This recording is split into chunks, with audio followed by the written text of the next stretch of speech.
Hey folks, how you doing today? Welcome back to another new episode of Bob's Bottom Shelf. Today I got a very quick and easy cocktail for you, the Greyhound. It only uses 2 ingredients, vodka and grapefruit juice. So let's not waste any time, let's just go ahead and get started with this one. We're going to need 2 ounces of vodka,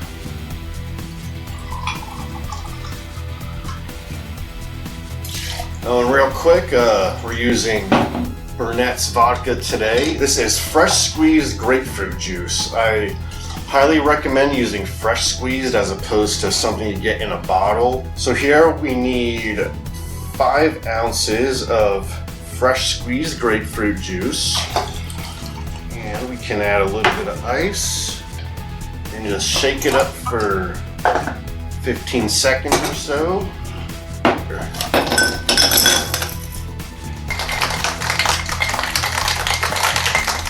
Go ahead and pour our Greyhound cocktail out here.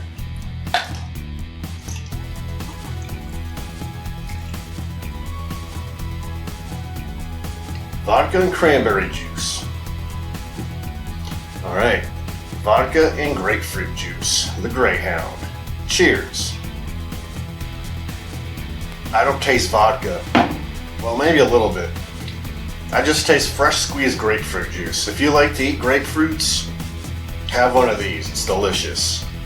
Alright, so to recap our Greyhound here, we just got 2 ounces of vodka and 5 ounces of grapefruit juice. Another thing to keep in mind about the Greyhound is there's no added sugar to it. It's just the sweetness from the grapefruit itself, and it could potentially be a low alcohol by volume drink. You don't have to add 2 ounces of vodka. You could add 1 ounce, 1.5 ounce. So if you're looking for something low in sugar or low alcohol per volume, you could also go with the Greyhound.